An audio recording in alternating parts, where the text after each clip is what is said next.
Y comenzamos. Listo, pues buenos días. Estamos a martes, arrancamos el mes de julio, 1 de julio, sesión 2. Sesión 2 de este mes, porque el 25 de junio arranqué con el libro Luciérnaga de una escritora nacida en Bielorrusia. Su nombre es Natalia Litvinova. Y con ella empecé. Es un libro de memorias, de relatos cortos, que nos va a hacer viajar a su infancia y a su transición hacia adulto.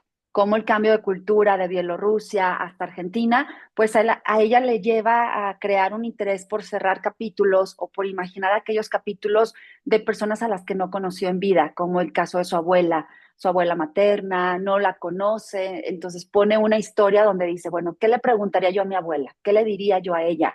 ¿Cómo vivió esas épocas de pues duras en un país, en una Unión Soviética que ya estaba por terminar, en Bielorrusia, una situación de explosión de planta nuclear, una caída de la URSS? Esos temas muy así como a pincelazos nos va invitando a conocer un país que está en el polo opuesto al nuestro, en Europa del Este, con esos conflictos, pero desde la mirada de una niña. Relatos cortos y nos va a ir llevando poco a poco a terminarlo. Seguramente lo terminamos. Entonces hoy es nuestra segunda sesión y continúo platicando un poquito de Irene Vallejo. Yo sigo exprimiendo su libro. Si me permiten, voy a ver si logro compartir un video de ella para que la conozcan en persona, a ver si corre, porque ya lo he intentado y a veces no Uno lo de logro. los grandes. Así, ahí está. Miren, esa chica que está en pantalla es Irene Vallejo, española, escritora, filóloga, con un libro muy, muy famoso que se llama El infinito en un junco, y además el que les estoy leyendo, que se llama El futuro recordado. ¿Sí la ven en pantalla? ¿Sí? Ok, perfecto. Tal vez se escuche muy fuerte, ya cada quien module su audio. Es una anécdota muy chiquita que tiene con su abuelo. Me encanta con esto partir, sobre todo para ponerle rostro a la persona que escribió el futuro recordado. Entonces vamos a comenzar con ella hoy martes 1 de julio y aquí le voy a dar a iniciar. Uno de los grandes recuerdos de mi infancia es cuando caminaba por la calle de la mano de mi abuelo. Mi abuelo era una persona que tenía un instinto universal de cuidado. Me decía al recoger una cáscara de plátano de la calle y tirarla a la papelera, ¿ves? Alguien podría haberse roto una pierna y no le sucederá, nunca lo sabrá, porque nosotros hemos recogido esta cáscara, porque el bien no se nota. Todos esos pequeños cuidados que evitaron desgracias que nunca sucedieron son el bien que no se nota. Y esas personas cuidadoras, cuidadoras de libros, cuidadoras de palabras, cuidadoras de niños, cuidadoras de personas o de la vida, son lo mejor que tenemos, porque en sus manos se está construyendo el futuro que seremos. Mm, Listo, cuidadores, cuidadores no nada más como persona a otra persona, cuidadores de libros, de la esencia, de que no pase una tragedia, de que veas por el prójimo. Por eso siempre hago hincapié que cuando yo llego a estos pequeños ensayos, siempre hay algo que nos trae desde el pasado, miles de años atrás, a una acción presente donde tú puedes reflexionar o hacer un poquito de conciencia en qué nos quiere decir desde el pasado. Estamos hechos de historias y somos pasado, por eso es la razón de que estemos aquí. Y ahora vengo a leerles, ya se me perdió el que les iba a leer. No, aquí está. Se llama, el ensayo con el que voy a empezar de Irene Vallejo, se llama Peligros de ganar. Y dice así, en un mundo dividido entre ganadores y perdedores, nos recuerdan con insistencia las calamidades de la derrota. El barco averiado que hasta las ratas abandonan y el árbol caído del que todos hacen leña. Conocemos de sobra los estragos del fracaso, pero no somos tan conscientes de los riesgos de ganar. Para el sabio chino Lao Tse, las dos situaciones se parecen más de lo que creemos. El éxito es tan peligroso como el fracaso. Al subir como al bajar un peldaño, la posición es inestable. Solo con los dos pies sobre el suelo mantendrás siempre el equilibrio, decía. Tras una victoria es más fácil que nunca tropezar por creerse infalible. Cuenta el historiador Tito Livio que el general Aníbal puso de rodillas a las legiones romanas durante la Segunda Guerra Púnica. Atravesó con su ejército los Pirineos y los Alpes en invierno. logró 3 triunfos seguidos contra un enemigo que gozaba de superioridad numérica y llegó a las puertas de Roma. En ese momento decisivo, incomprensiblemente, decidió dar descanso a sus tropas en lugar de actuar. Al saber que el líder se obstinaba en dejar transcurrir el tiempo, su fiel lugarteniente Maharbal pronunció una frase que se convirtió en leyenda. Sabes vencer, Aníbal, pero no sabes aprovechar la victoria. Al final, perdida la ventaja y la guerra, incluso sus seguidores abandonaron al vencedor que echaba a perder sus triunfos. Así que, ¿qué tanto hay por la avaricia, por querer ganar? ¿Cómo mantenemos un equilibrio? ¿Cómo aprendemos también de las derrotas? Ayer platicaba con unas amigas y me decía una de ellas que tiene hijos chicos de 8 y 5 años y decía, no logro que mi hijo mayor de 8 logre superar la frustración a perder. Y decía, estoy jugando con él simples juegos de mesa que los niños quieren siempre ganar, o sea, gano como equipo, gano en el fútbol, gano en el béisbol, gano en el americano, pero contra mi mamá en un juego de mesa no logro. Entonces, todas coincidíamos en que, bueno, menos mal te está tocando a ti como mamá ver cómo actúa, para que también como con esos ojos de sabiduría que tienes y con lo que has vivido, tú puedas hacerle entender que debe tener tolerancia y es un trabajo, o sea, tú lo estás viendo cómo actúa, dale herramientas, pero la tolerancia a perder no es fácil. Entonces, por eso también decían, bueno, los Bueno, peligros los de peligros ganar. de ganar. Ajá, Ajá, aprovecha tus aprovecha tus peligros, peligros. perdón. Aprovecha tus peligros de ganar y no te creas superior, porque en el momento que descanses, también la ventaja te la quitan de las manos. Y el siguiente ensayo se llama Islas del Tesoro y dice así. Lo pequeño es hermoso.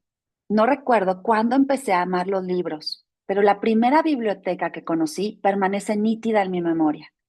Era una casita minúscula de madera, con aire de reloj de cuco, situada en el gran parque de todos los veranos.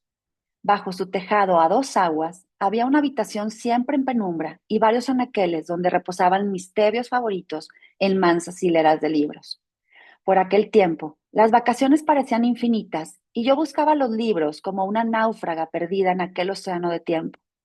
Desde entonces, me fascinan las modestas bibliotecas de los barrios y los pueblos, esos cofres del tesoro al alcance de todos y cerca de cada uno. Las grandes aventuras empiezan casi siempre en lugares remotos. El poeta hispano Marcial fue uno de los primeros escritores de la periferia del imperio que logró triunfar en la capital romana.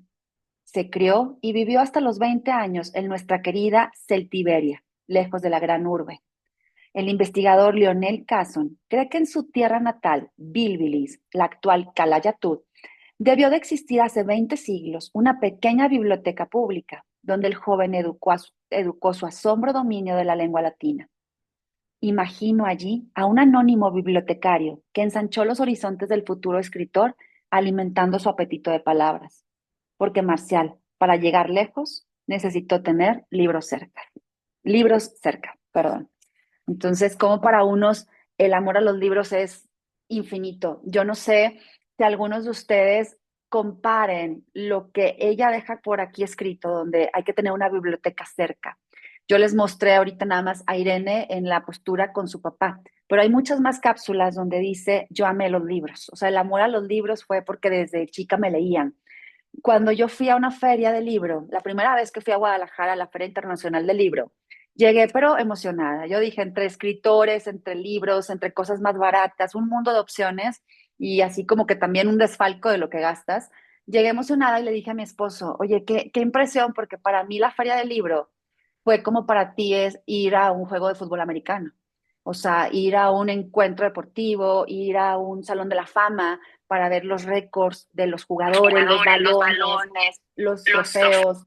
Entonces, cómo cada quien tiene su peculiaridad y su deseo absoluto por estar al menos una vez en la vida ahí.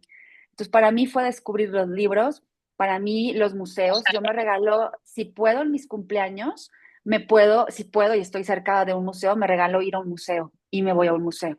Con quien esté, vámonos, si coincido. Y si no, lo postergo, pero lo hago. Entonces, yo quisiera preguntarles, como para cerrar, si para mí fue el asombro de un museo o unos libros o una pinturas de renombrados pintores, que nunca supieron sobre todo que fueron famosos. Para ustedes, ¿qué es lo que les apasiona y que quisieran estar al menos una vez en su vida en ese lugar para admirar algo? ¿Qué les gustaría hacer o en dónde les gustaría estar? Nancy. Conchita, Micrófono. bienvenida, Conchita. Gracias, buenos días.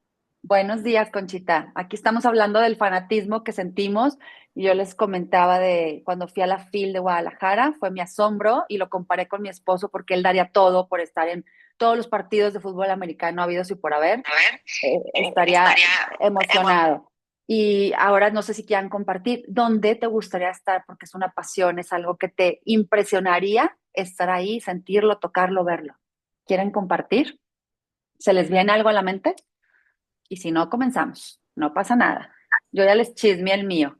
Mi opción de los libros sí me vi un poco así extraña porque mis hijos me veían. Ayer Katy me decía a mi hija, mamá, qué lento se me pasa el día ahora que estoy de vacaciones. Y yo tengo ideas, yo tengo muchas ideas para que el día se te vaya rapidito. Entonces la cosa es sembrar la curiosidad, a ver qué puedes hacer, crear, conocer algo nuevo, emprender, o sea, no, pues sí, entonces empezamos ahí a platicar, pero bueno, son hobbies, los hobbies se descubren cuando estamos más aburridos, yo creo. Entonces vamos Claro, por sobre ahí. todo cuando te gusta el arte, todo Sí, esto, también, pues los museos son importantes, sí. pero a mí realmente los lugares orientales para mí siempre han sido una curiosidad que me gustaría algún momento de mi vida disfrutarlos. Ah, claro. Lugares, ya ves que hay santuarios, la muralla Ujú. china, estatuas gigantescas de treinta y tantos metros de altura. Hay muchas cosas muy diferentes a Claro, nuestro estilo de vida. claro. Y imaginarte la construcción, la forma de construirlas, Ya sé, los ¿cómo pudieron símbolos, construirlo? ¿Cómo claro, pudieron? los Para símbolos. empezar, la primera imaginación, ¿a quién se le ocurrió y por qué se le ocurrió? Claro, y los Y pesos, las lograron. toneladas, las piedras, o sea, escuchas de Machu Picchu y Machu Picchu, el templo de en Perú, dicen cada piedra está finamente embonada una con otra y no entraría ni la hoja de papel, o sea, esas impresionantes obras del hombre, pero sin tener explicación alguna, ¿no? Y pues muralla china, no se diga, la gran muralla, todos los templos, deben ser cosas impresionantes. Esa cultura oriental sí debe de dejarnos con la boca abierta, totalmente. Pues bueno, vamos a comenzar en esta cultura también cambiando de rasgos. Recuerden el libro que estamos comenzando, Luciérnaga, nos deja palabritas que si ustedes y yo somos curiosos, pues podemos llegar a investigar. Oye, ¿por qué la URSS se desintegró? ¿Por qué explotó la planta nuclear? ¿Por qué la Unión Soviética no confesó a su población que estaba ocurriendo una tragedia y por qué no los evacuó con tiempo? ¿Por qué los papás o amigos de los papás de la escritora Natalia no hablaban del tema? ¿Por qué los cuidaban de la lluvia roja, de los cielos rojos? ¿Quién estuvo enfermándose y quién tuvo cáncer de tiroides y en otros órganos del cuerpo a raíz de la radiación que recibieron de manera silenciosa a través del agua, alimentos contaminados, la misma lluvia? Entonces, todo eso fue dejando una secuela que no cambió en los 3 meses que la URSS combatió el problema. Siguió, perduró, porque esta chica, Natalia, vivió en Bielorrusia hasta los 10 años. Y la mamá en el anterior relato donde nos quedamos el jueves, ella decía que en las charlas los padres decían, oye, pues hay que mandar a los hijos o hay que salirnos de aquí. Y uno de los lugares probables por el estilo de clima era Canadá. La mamá intenta, investiga, porque ella quiere verse como sus amigas. La mamá de Natalia, de nombre Tamara, dice, me mandan mis amigas fotografías en Canadá con productos importados, con restaurantes, con cine, con comiendo pizzas, y eso yo no lo veo en Bielorrusia. Yo necesito sacar a mis hijos, porque aquí no es vida y porque el doctor me dice que no van a estar sanos, entonces hay que huir. Y esa es la parte de manera muy poética, nunca catastrófica, que Luciérnaga nos va a ir diciendo que esos títulos o este título es una simbología de la luz. Cuando todo se pone negro, cuando hay dudas, cuando no puedes continuar en Gomel, que es la ciudad donde nació Natalia, pues hay que irnos a otro país. Y el país que les abre la puerta o les abre las puertas es Argentina. Más adelante vamos a ir viendo en la tercera etapa cómo fue la decisión, por qué fue Argentina y cuál fue el shock cultural al llegar a Argentina. Ya les había dicho yo que hablamos con ella, es una chica muy, muy poética, y muy tranquila y muy serena, como que siempre sintió y nos dijo en la plática que Argentina, a pesar de ser todo el caos y pudo haber sido su peor pesadilla, cuando ella abrió los ojos y dijo, estoy aquí, ¿qué estoy haciendo aquí? ¿Por qué mis papás me trajeron aquí si no hablo una gota de español? Pues finalmente el país te abraza.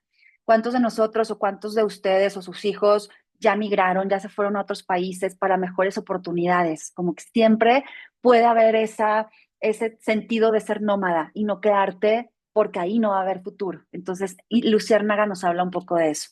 Y a base de pequeños relatos, vamos a imaginarnos si hay algo de estas memorias que llegan a identificarse con mis memorias. Ese es el trabajo o la intención de esta obra, un poco íntima, no tan profunda de intimidad, pero sí llega a conocerse mucho la vida de lo que fue Natalia de joven o de niña. El relato para comenzar hoy, 1 de julio, es Espigas en la casa y dice lo siguiente. Acuérdense, vivía en Bielorrusia, totalmente verde, campo, mucho bosque, etcétera. Cerca de casa había un bosque.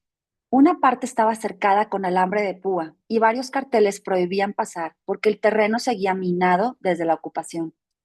Cada vez que volvíamos del colegio y papá se quedaba fumando en medio del claro, mi hermano y yo jugábamos a seguir el impacto de las balas en los troncos que nos guiaban hacia aquel lugar prohibido. No muy lejos había una base militar custodiada por soldados. Me preguntaba si cada pozo que veíamos en la tierra habría sido una trinchera. Nos acostábamos ahí, nos cubríamos con hojas.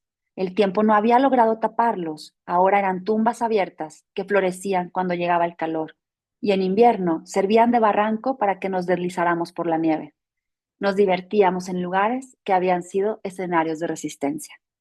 En esa época pensaba mucho en los soldados, en especial cuando algún familiar venía a casa y la ceremonia de la comida se alargaba en nuestra casa.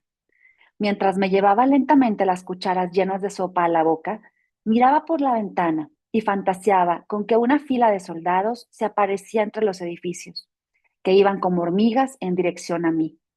Después sentía terror. ¿Qué haría con tantos soldados en mi casa? ¿Cuánta comida necesitarían? ¿Cuántas camas y ropa? Se me llenaron los ojos de lágrimas cuando entendía que nunca iba a poder ayudarlos. Los imaginaba de la siguiente manera. Ellos marchan con flores azules en los bolsillos y con fusiles. Hace mucho que no piensan en la belleza salvaje de las flores, aturdidos por las explosiones y la sangre. Ahora las arrancan y huelen, frotan sus bocas con ellas. Las florecillas azules les recuerdan los ojos de sus amadas. En el pelo de los soldados hay espigas, porque ni bien se alejaron del campo de batalla, se tiraron en el pasto como potrillos desbocados. Se meten un puñado de tierra en la boca, por fin tierra sin sangre, por fin sabor a raíces y a lluvia. Entonces, pues recordemos que siempre la URSS estaba metida en guerras. Aquí estaban como los chispazos de que era un país que había tenido situaciones de guerra. Ella cuenta en algunas secciones del libro que su abuelo paterno perteneció o acudió a la Segunda Guerra Mundial y que al llegar él nunca fue el mismo, o sea, que sus manos temblaban, que había un silencio abismal, él se quedaba mudo, él no podía hablar y que ninguna medalla de reconocimiento por participar en la guerra le iba a hacer olvidar el terror que vivió. Entonces ella como una niña, ¿qué hace? Pues yo pienso que estos huecos son trincheras. Yo me imagino qué pasaría si los soldados vinieran, estarían comiendo tierra, pero una tierra sin sangre, algo que no les estuviera doliendo y viendo flores y en esas flores reflejando a sus amadas. Entonces todo lo hace como pues una conversión, unas frases que no sean duras, que no reflejen sangre, dolor, muertos, pero sí te deja un símbolo de ahí pudieron haber estado de una manera poética. Pues bueno, el siguiente es muy especial porque es un momento donde ella reconoce que las cosas o los alimentos en Bielorrusia eran muy especiales, sobre todo cuando eran importados. Y aquí vive un momento con su papá. Del papá habla muy poco. Entonces dice, esta novela está enfocada más en darle un homenaje a mi mamá, los silencios y la resistencia de las mujeres en mi familia. De su papá habla poco y este es uno de los relatos en el que se dirige a él. Dice, el helado de naranja. Uno de los rituales que más disfrutaba mientras vivíamos en Gomel, Bielorrusia, era acompañar a mi madre o a mi padre al mercado. Los supermercados todavía no existían y el mercado estaba compuesto por pequeños negocios o kioscos, no muy lejos de una avenida principal. en los que conseguíamos alimentos nacionales.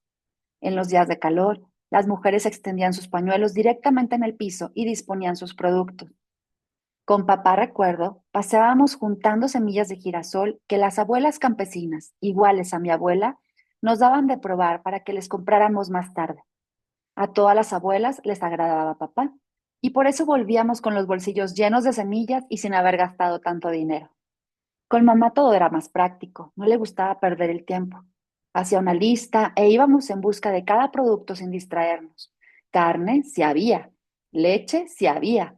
Algunas conservas de algas, leche condensada, leche en polvo por si acaso, tocino, manteca y aceite. Lo demás lo traía la abuela Elena de su huerta y del bosque, bayas, hongos, hortalizas y algunas frutas. Una vez, una vendedora nos regaló a papá, a mi hermano y a mí un cangrejo hervido en caldo que devoramos sin contarle a mamá. Le había dicho, señor, es igualito al presidente, tomen usted y sus hijos para el buen augurio. Ah, un presidente campesino es lo que necesitábamos, dijo la señora. Aquella señora se refería a Alexander Lukashenko, el mismo que décadas después sigue en el poder en la URSS. Un día papá compró un helado de naranja en el kiosco y me lo dio diciendo, disfrútalo mucho. Este helado es una rareza, ya verás.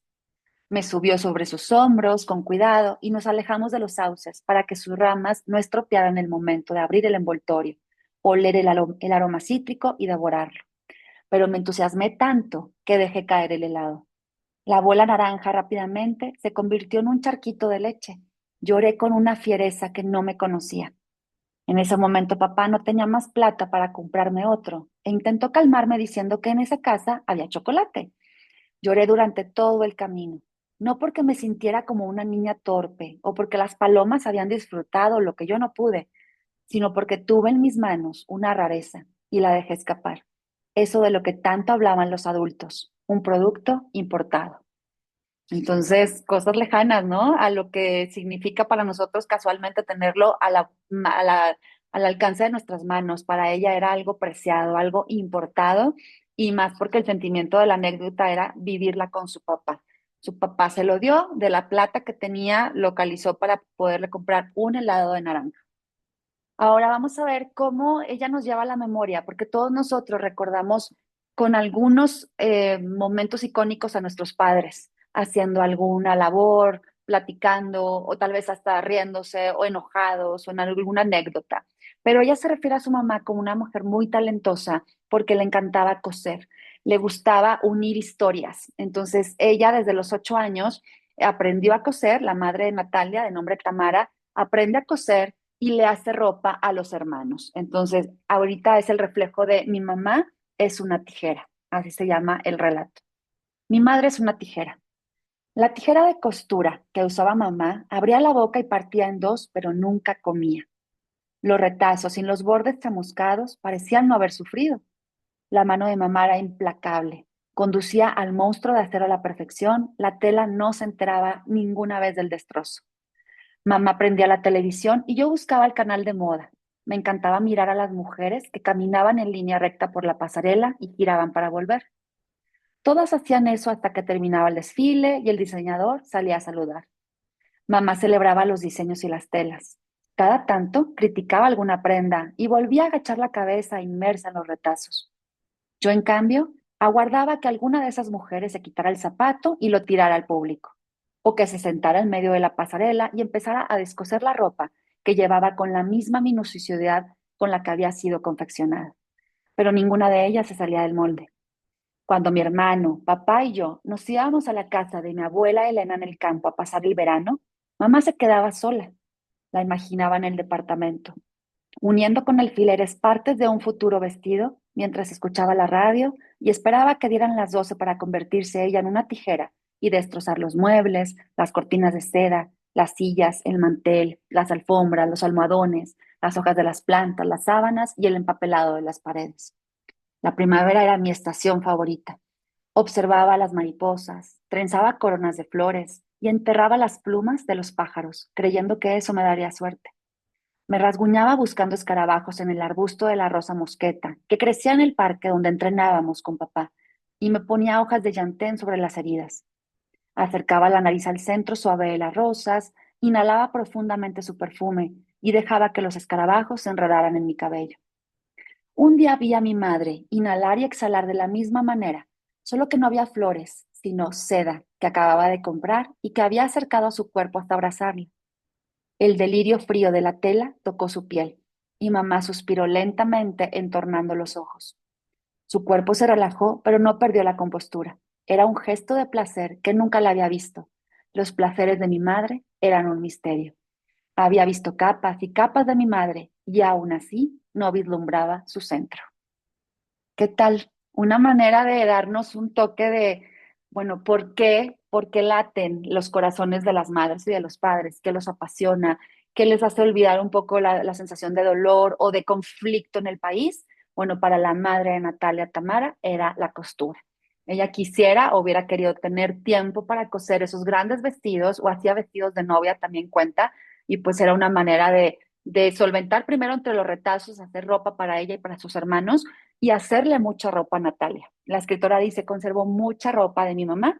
Mi mamá sigue viva y esas son obras de arte que jamás las voy a poder tirar. O sea, son hechas con sus manos, con su pasión y se envolvía y suspiraba. Entonces ahí es donde nosotros podemos viajar a imaginar qué era o cuál era la gran pasión de mi padre o cuál era la gran pasión de mi madre, cómo la recuerdo. Entonces, en esos días de campo, cuando la madre se quedaba sola, se convertía en Cenicienta y todo lo convertía y lo destrozaba. A las 12 de la noche llegaba la calabaza y ella empezaba a tronar todo con esas tijeras, ¿no? Que es lo que te da a entender cuando dice llegan las 12 y ahí cambia todo y todo lo destroza. Ahora, el siguiente relato nos habla de la decisión o de la intuición. La Natalia escritora dice que su mamá es de signo Piscis y las Piscis son muy intuitivas. Y este capítulo, aunque parece muy de risa o muy así con ese humorcito, dice, es el único dato certero de todo el libro que mi mamá me cuenta que así fue como sucedió y que sobre todo eso fue lo que tomó como base para irse a Argentina, no a cualquier otro país, Argentina. Y todo comienza con el título que dice Plato de porcelana. En invierno, la luz en Bielorrusia se despedía temprano y el cielo tomaba la misma apariencia congelada que la tierra. Las noches invernales eran las más calmas de todo el año. Durante las heladas, las calles permanecían desiertas. Asociaba la temporada invernal con tuberías congeladas, tardes monótonas y una carga extra de deberes escolares. Mi hermano y yo nos retirábamos a la cama más temprano de lo habitual. Papá se quedaba viendo la televisión, mientras que mamá se iba a tomar un café al departamento de su amiga Kira y Larisa, unas amigas del edificio continuo. Kira, la madre de Larisa, la había tenido siendo muy joven, lo que llevaba a la gente a creer erróneamente que eran hermanas. Larisa, a su vez, también fue madre joven de una niña llamada Natsia, con quien jugaba algunas tardes en las que acompañaba a mamá. Las tres vivían en un departamento modesto, con un pequeño balcón cerrado que daba a la avenida, al igual que el nuestro. Nastya no me agradaba, era pequeña aún y cuando no me entendía me miraba fijo sin decir nada. Kira y Larisa eran divertidas y excéntricas. Llevaban el pelo corto, labios pintados de rojo y solían vestir con jeans y camisas, adoptando un estilo rock y punk, como solían decir ellas. A pesar de que mamá era por lo general reservada, con ellas se soltaba. Compartían noches de música que sonaban en la radio y de chismes que aún recuerdan como inolvidables. Su departamento estaba abarrotado de prendas apiladas sobre los muebles y de juguetes de Narcia que dejaban la alfombra. Acostumbraban a cubrir las lámparas con telas de la India y encendían saumerios antes de recibir a mamá. Natsia era una niña tranquila y de mejillas sonrosadas, igual que una muñeca hermosa. Se desplazaba con lentitud por el departamento, arrastrando alguna prenda más grande que ella, que de vez en cuando se llevaba a la boca. Larisa y Kira eran ávidas fumadoras y preferían estar de pie, siempre cerca del cenicero, el único objeto que no se perdía en esa casa. Ambas reían con fuerza, inclinando la cabeza hacia atrás, y con el cigarrillo en alto, quien las viera así diría que eran gemelas. Tan exageradas y dramáticas, cualquier problema que contaba mamá les resultaba bienvenido. Lo desmenuzaban hasta hacerlo desaparecer o lo exaltaban tanto que se volvía una broma. Mamá les contaba absolutamente todo, olvidándose del pudor, y en los días de mayor tensión hasta les aceptaba un café con un poco de coñac para relajarse. Me encantaba verlas a las tres sentadas en el banco junto al edificio, mientras Nadia y yo jugábamos en el parque. Era una imagen ecléctica y perfecta a mis ojos. Mi madre, con el pelo recogido en un rodete, vistiendo la ropa recatada que usaba para ir a trabajar, con su fresca y elegante apariencia de esfinge, y ellas fumando y destiñéndose de risa. Mi padre se sentía cómodo con su trabajo en la fábrica de fósforos. Disfrutaba de los fines de semana en el campo ayudando a sus padres. Se reunía con amigos para ver fútbol y hablar de autos. Y pasaba las tardes entrenando en el parque mientras jugábamos cerca. Mi madre cuestionaba los noticieros oficiales y no veía que algo pudiera cambiar favorablemente en los próximos años. Para 1995, todas sus amigas, excepto Larisa y Kira, habían emigrado a Canadá. Mamá recibía cartas en las que relataban lo mucho que habían cambiado sus vidas en poco tiempo en Canadá. Como prueba, enviaban fotos en las que aparecían sonrientes junto a carritos de supermercado repletos de productos que ella nunca había visto. Pizzas congeladas, cereales en cajas coloridas, bebidas hechas a base de frutas exóticas. También fotos en cenas de restaurantes elegantes, donde posaban con parejas e hijos, algo que en Bielorrusia no era común. Al ver esas fotos, mamá me observaba y notaba la diferencia. Yo le parecía pálida y frágil en comparación. ¿No crees que Natalia se ve demasiado blanca? ¿No deberíamos darle más vitaminas? ¿Y si la llevo a un especialista en radiación? Solía preguntar mi madre. Larisa y Kira intentaban calmarla ofreciéndole más café con coñac. ¿De qué color quieres que sea Tamara? Debes de dejar de preocuparte, Tamara. Cuando regresaba a casa, mamá pasaba largas horas en la cocina escuchando la radio, moliendo café para los próximos días y tratando de descubrir a dónde podríamos ir ahora que Canadá había modificado sus políticas migratorias y no nos permitía ingresar. Así que la noche previa a la Navidad, Larisa y Kira la invitaron a cenar y luego a participar del ritual del plato de porcelana, que ellas realizaban todos los años para la misma fecha, parecido a un juego de Ouija. Aunque mamá se mostró escéptica al principio, finalmente aceptó y fue. Así que después de comer, cuando Natsia ya se había dormido, Kira, su amiga, colocó un espejo sobre la mesa, encendió una vela y dispuso letras y números en círculo con un hermoso y antiguo plato de porcelana en el centro. Heredaron ese plato de su abuela materna y contaban que todas las mujeres de su familia habían participado del ritual al menos una vez en sus vidas. Mamá se mostró agradecida por haberla incluido en algo tan importante para ellas, pero les repitió que no creían esas cosas. Se tomaron de la mano y Kira pronunció algo parecido a un rezo y pidió que un espíritu amigo ayudara a encontrar respuestas a sus preguntas. Las tres mujeres colocaron el dedo índice sobre el borde del plato y Larisa pidió una señal. Sin embargo, el plato no se movió. Pasaron unos minutos y nada cambió. Mamá comenzó a rascarse la cabeza como muestra de aburrimiento, lo que alarmó a Kira. No te vayas a levantar ni te estés haciendo el baño, Tamara. Mamá se rió. Tamara, no es una broma, le advirtió Kira, y mamá dejó de rascarse. Su reflejo en el espejo le mostraba la mitad de su rostro envuelta en penumbra, mientras que la otra mitad resplandecía bajo la luz naranja de la llama, creando una atmósfera cavernaria. Un recuerdo de su infancia pasó por su mente como un rayo. Cuando era niña y todos estaban dormidos, solía encender una vela y probarse los vestidos guardados en un cofre que su madre le prohibía abrir. La luz de la vela era insuficiente y se acercaba tanto que una vez el dobladillo se prendió fuego. En el preciso instante en que recordaba esto, el plato se movió y mamá dejó escapar un alarido. Habían esperado más de una hora a que algo sucediera y el alarido de mamá casi apagó la vela. Cuidado, Tamara, es importante que el fuego permanezca encendido. Luego explicaron que cada una haría una pregunta sin decirla en voz alta y el plato respondería. Debía ser una pregunta personal, nada tonto o superficial, como díctame el número ganador de la lotería. Al escuchar eso, mamá no pudo contener la risa y Kira le pegó en la mano. Cuando llegó su turno, mamá estaba petrificada.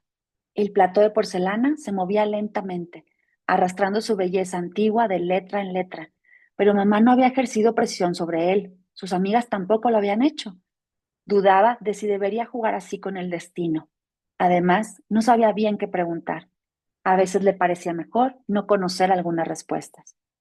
Quiso saber por su madre y su padrastro, quienes habían fallecido juntos poco antes de que mamá se enterara de que estaba embarazada de mí.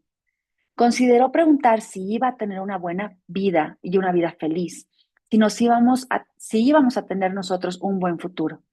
Y sin darse cuenta, formuló la siguiente pregunta. Espíritu, por favor, dime a dónde tenemos que mudarnos. Mamá cuenta que el plato tardó en moverse y ella volvió a rascarse la cabeza. Golpeó varias veces la mesa con la rodilla y uno de sus suspiros hizo que la vela se apagara. Incluso llegó a pensar que el plato no se movía porque ni el espíritu podía asumir semejante responsabilidad. Sin embargo, el plato finalmente se movió, con una lentitud que a mamá le pareció desesperante, hacia cada una de las letras hasta formar la palabra Argentina. ¿Qué tal? ¿Quién ha jugado con ese destino? ¿Quién cree que el destino existe y que estamos hechos para vivir de una forma, como si él hubiera, no lo pudieras modificar? ¿Qué piensan de este relato? A mí me gustó mucho el destino. Está padre el relato, la verdad sí me gustó, pero yo Ujú. soy de los que creen que el destino lo forjas tú mismo, ¿no? Ok, va. Sí, sí, sí, muy de acuerdo. Entonces, Eh, sí, sí, y sí. si sale el plato diciendo Argentina, pues ni de chiste. Cuenta también otro relato que dice cuando la mamá regresa, bueno, pues ya nos vamos a Argentina. Y el papá, Argentina, ¿conoces Argentina? ¿Qué sabes de Argentina? Pues que ahí es Maradona. O sea, hace calor y hay fútbol.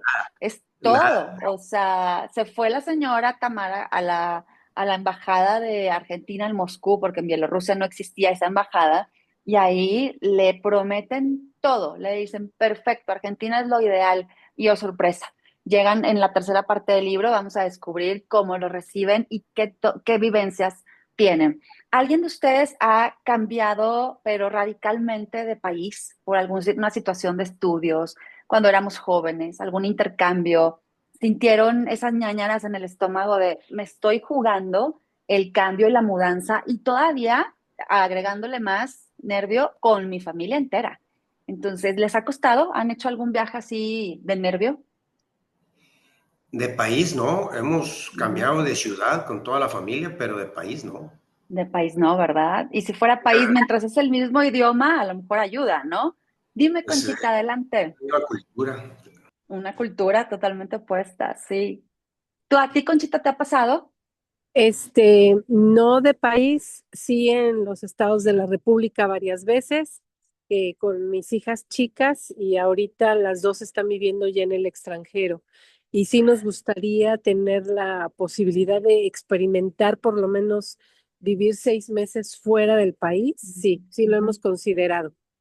Muy bien, muy bien. Sí, es algo, un cambio radical y a veces hasta muy saludable cuando te alejas y te pones en cero en un contexto que tienes que ir bueno, a ver si rascarte con tus propias uñas. Creo que valoras mucho más lo que ya tenías por sentado, ¿no? Siento que esos cambios te comprometen mucho a involucrarte, a relacionarte con la comunidad y no quedarte en tu zona de confort, que también es un reto personal. Siempre vamos a estar cómodos aquí y no me muevan. El miedo, hay gente muy aventada, hay gente que, pues mis papás me están diciendo que me voy a Argentina, pues el lugar seguro me lo dan mis papás, yo confío en ellos, pero Natalia se da cuenta que cuando llegan a Argentina, percibe totalmente ella a sus 10 años que sus papás no tenían la remota idea de lo que estaban haciendo. Entonces era el año de 1996 y ellos se van a Argentina con esta simbología y se nota que la mamá fue la que toma la decisión. Por eso también ella no tiene tantos recuerdos del papá y las cosas no van bien en Argentina. Cuando ya empiezan grietas o rencores o gente abusiva en Argentina y empiezan como a tener conflictos, pues todo estalla, ¿no? Cuando también hay crisis económica. Entonces, con eso nos vamos a quedar. Aquí estamos en Luciérnaga. Mañana miércoles 2 de julio vamos a entrar a la segunda parte. Y la segunda parte, también compuesta por relatos, es donde ella nos deja una frase de a veces es más fácil hablar con los muertos que con los vivos. Y ella le hace un homenaje a encontrar respuestas en la vida o la vida que llevó su abuela materna, Catalina, y sus abuelos. O sea, definitivamente nosotros somos reflejo de lo que ha venido pasando generación tras generación arriba de nosotros. Entonces ella quiere saber qué pudo haber sentido su abuela, de dónde viene el dolor, en qué está trabajando, platicarle de su vida, que ella sea la nieta escritora futurista. Y es una manera muy linda también poética y muy fantasiosa y ficcionada totalmente de esa segunda parte. Entonces mañana nos vamos con esa y seguro en los siguientes 2 martes y miércoles tendremos ya el cierre con la tercera parte de Lucierna. ¿Qué les está pareciendo? Es un libro coqueto, sencillito, sí es una literatura muy, muy tranquila, pero con esos toques de quien escribe tiene otro potencial y otra manera. Ella literalmente es poeta. Entonces juntó a lo largo de su vida muchos relatos y dice, no pensé que esto fuera a ser una novela, pero necesitaba hacerlo. Necesitaba dejarlo por escrito, postularla, que les había platicado, que la postula y queda como ganadora. Y yo creo que lo hace bien. Es un libro que puede ser del gusto o del desagrado. También es, ahora sí que el gusto se rompe en géneros, pero aquí se los dejo en pantalla. Continuamos mañana, si me regalan de su tiempo. 10:30 nos saludamos para más Lucía. ¿Les parece? ¿Sale, vale? Muchas gracias, que tengan buen día. Gracias. Gracias, Moni, Maye, Que pasen Ángel, muy bien su Nancy, día. Conchita. Pasen bonito martes y mañana aquí nos vemos en punto de las 10:30. Cuídense Gracias. mucho. Bye, Moni, Gracias. bye. Bye. A ti, Conchita. Bye, cuídense. Gracias, Salime. Bye, tía.